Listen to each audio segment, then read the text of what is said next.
യേശു ജനിക്കുന്നതിന് മുന്നോടിയായി യോഹന്നാൻ സ്നാപകനെ ഭൂമിയിലേക്ക് ആക്കി.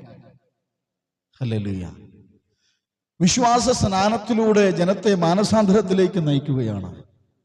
വെട്ടൊന്ന് മുറിരണ്ടെന്ന് പറഞ്ഞതുപോലെ സർപ്പസന്ധതികളെ പാപത്തിന്റെ പടുകുടിയിൽ നിന്ന് ദൈവിക പദ്ധതിയിലേക്ക് മടങ്ങിവാ എന്ന് പറഞ്ഞൊരു വലിയ വിളംബരം ചെയ്യുന്ന അനുഭവത്തിലേക്ക് യോഹന്നാൻ കടന്നു വന്നപ്പോൾ തനിക്ക് പിന്നോടിയായി യേശു ക്രിസ്തുവിന്റെ കടന്നുവരവിനെ നമുക്ക് കാണുകയാണ്. ഹല്ലേലൂയ. പുതിയ നിയമത്തിലേക്ക് നമ്മൾ കണ്ണോടിക്കുമ്പോൾ, വായിക്കുമ്പോൾ ആ പുതിയ നിയമത്തിലൂടെ വ്യക്തമായി നമ്മളോട് ദൈവം സംസാരിക്കുകയാണ്. സംസാരിക്കുകയല്ല, നമ്മുടെ കൂടെ ഇരിക്കുന്ന ഒരു യേശുവിനെ നമുക്ക് കാണുകയാണ്. സകലത്തിന് നമുക്ക് സമസ്വരൂപമായി മനുഷ്യന്റെ ആ മനുഷ്യ ജന്മമെടുത്തുകൊണ്ട് ഭൂമിയിൽ മറിയുടെ ഉദരത്തിൽ ജന്മമെടുത്ത് 30 വയസ്സുവരെയും മാതാപിതാക്കന്മാർക്ക് കീഴടങ്ങിയിരുന്ന് ആശാരപ്പണിയൊക്കെ തൻ്റെ കുടുംബപരമായിരിക്കുന്ന ജോലിയെല്ലാം ചെയ്ത് വളരെ സ്നേഹത്തോടും സന്തോഷത്തോടും കൂടി ആയിരിക്കുന്ന മണ്ഡലങ്ങൾ നമുക്ക് യേശുവിന്റെ ചരിത്ര പശ്ചാത്തലങ്ങളെ നമുക്ക് കാണുവാനിടയായി തീരുകയാണ്. എന്നാൽ 30 വയസ്സിന് ശേഷം താൻ എന്തിനാണോ ഭൂമിയിലേക്ക് വന്നത് അതവിടെ അന്വർത്ഥമാകത്തക്കവണ്ണം പ്രാരംഭത്തിൽ തന്നെ യോഹന്നാന്റെ കൈക്കീഴിൽ സ്നാനമേൽക്കുവാൻ വേണ്ടി ഗലീലയിൽ നിന്ന് യോർദാൻ വരേക്കും താൻ നടന്നു വന്ന് യോർദാനിൽ ഇറങ്ങി നിൽക്കുകയാ. യോഹന്നാൻ ഭയപ്പെട്ടു പോയി. സ്തോത്രം. യോഹന്നാനോട് യേശു പറയാ, ഇങ്ങനെ സകല നീതിയും നിവർത്തിയാകുന്നു എന്ന് പറഞ്ഞ് യോഹന്നാന്റെ കൈക്കീഴിൽ സ്നാനമേറ്റ് താൻ മുങ്ങിപ്പൊങ്ങിയപ്പോൾ സ്വർഗത്തിൽ നിന്ന് ഒരു വലിയ ശബ്ദം, ഇവൻ എന്റെ പ്രിയപുത്രൻ പ്രസാദിച്ചിരിക്കുന്നു. പരിശുദ്ധാത്മാവിന്റെ ശക്തിയാൽ ബലപ്പെട്ട് പുറത്തു വന്നപ്പോൾ 30 വർഷമുള്ള യേശുവിനെ അല്ല നമുക്ക് കാണുന്നത്. ഹല്ലേലൂയ. അന്ധകാര പൈശാചിക മണ്ഡലങ്ങളോട് പടവട്ടത്തക്കവണ്ണം ദൈവത്തിന്റെ ശക്തി തന്നിൽ വെളിപ്പെട്ടു വന്നു. പ്രാരംഭ യേശുവിന്റെ പരീക്ഷണം എങ്ങനെയായിരുന്നു? പ്രാരംഭ പരീക്ഷണത്തിൽ തന്നെ നമുക്ക് കാണുന്നത് സാത്താൻ 3 പ്രാവശ്യം പരീക്ഷകളിലൂടെ കടന്നു വന്ന മണ്ഡലങ്ങളുണ്ട്. 3 പ്രാവശ്യം. ആ 3ാമത്തെ പ്രാവശ്യവും സാത്താൻ യേശുവിൽ നിന്ന് ഭയപ്പെട്ട് ഓടി മറയുന്ന മണ്ഡലങ്ങൾ നമുക്ക് കാണുകയാണ്. ഹല്ലേലൂയ. അങ്ങനെ പ്രിയ മക്കളെ, പരിശുദ്ധാത്മാവിന്റെ സാന്നിധ്യവും ശക്തിയും നമ്മുടെ ജീവിതത്തിലുണ്ടെങ്കിൽ ദൈവിക പദ്ധതി നമ്മുടെ ജീവിതത്തിൽ വെളിപ്പെടും. സാത്താന്യ മണ്ഡലങ്ങൾ ഓടി മറയുവാനിടയായി തീരുകയാണ്.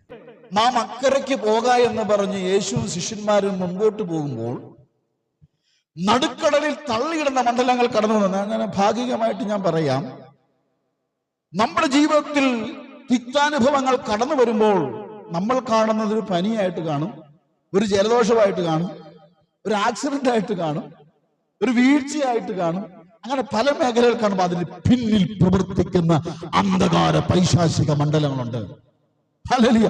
പഴയ നിയമ കാലഘട്ടത്തിൽ നമ്മൾ നോക്കുമ്പോൾ ഭക്തന്മാരായിരിക്കുന്ന അനേക ശക്തിയുള്ള ദൈവകൃപ നിറഞ്ഞ ആ പിതാക്കന്മാരെ കാണാം, അല്ലേ?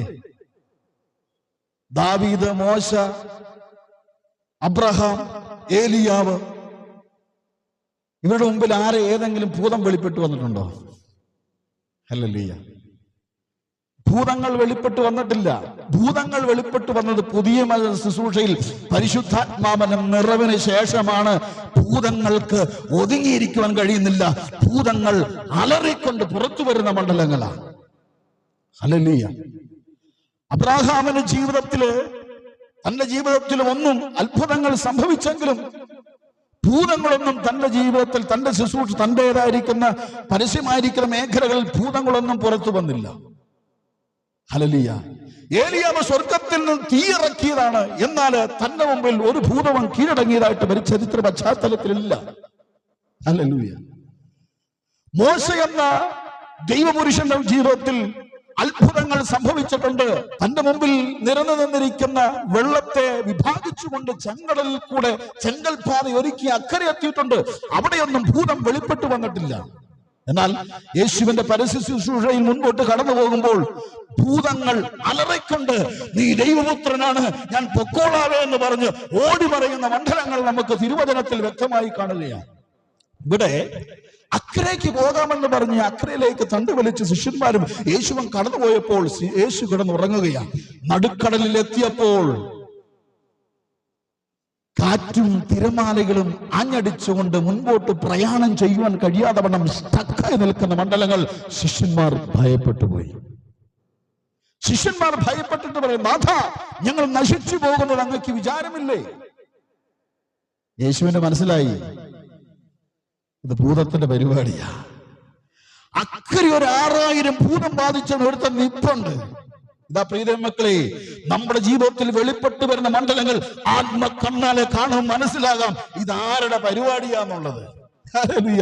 നമ്മൾ വ്യക്തിപരമായി നമ്മൾ മാനുഷിക ബുദ്ധി നോക്കുമ്പോൾ കാറ്റ് വരുന്നു, കടലിലെ തിരതള്ളി പടകിൽ കയറുന്നു.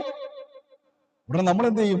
ഇത് കാറ്റ് പ്രകൃതിയുടെ പ്രശ്നമാണ് കേട്ടോ, ഇത് കടലിലെ തിരമാലയുടെ പ്രശ്നമാണ്, നമ്മൾ അതുകൊണ്ട് അങ്ങ് നിൽക്കൂല്ലേ?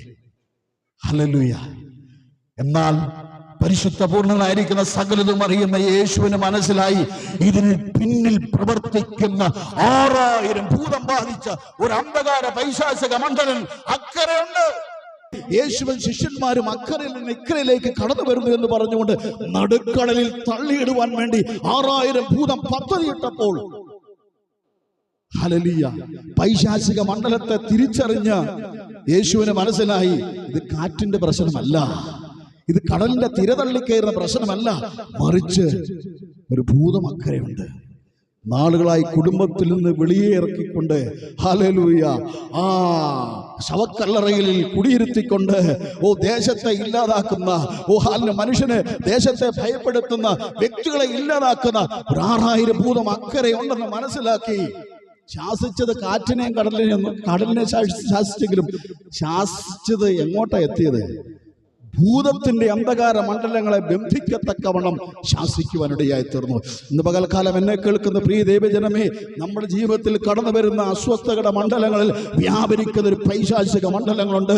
ആ പൈശാചിക തലങ്ങളെ ആത്മാവിൽ ദർശിച്ചുകൊണ്ട് ഹല്ലേലൂയ ആ പൈശാചിക മണ്ഡലങ്ങളെ ശാസിക്കുമ്പോൾ സകല മേഖല ചില നന്മ നഷ്ടപ്പെടുത്തുന്ന, ചില കടബാധ്യതകൾ ഉളവാക്കുന്ന, രോഗിയാക്കുന്ന, നന്മ കാണുവാൻ കഴിയാതെ വാഗ്ദത്തങ്ങളെ തടസ്സം നിൽക്കുന്ന പൈശാചിക മണ്ഡലങ്ങളെ മനസ്സിലാക്കി ശാസിക്കുമ്പോൾ ഹല്ലേലൂയ ആ മണ്ഡലങ്ങളിൽ നിന്ന് വിജയം കൈവരിപ്പാനിടയായി തീരും. പരിശുദ്ധാത്മാവിന്റെ നിറവിൽ ആത്മീകമായി നമ്മൾ പ്രാർത്ഥിക്കുമ്പോൾ ശത്രുവിന്റെ തലങ്ങളെ നമുക്ക് മനസ്സിലാക്കുവാനിടയായി തീരും.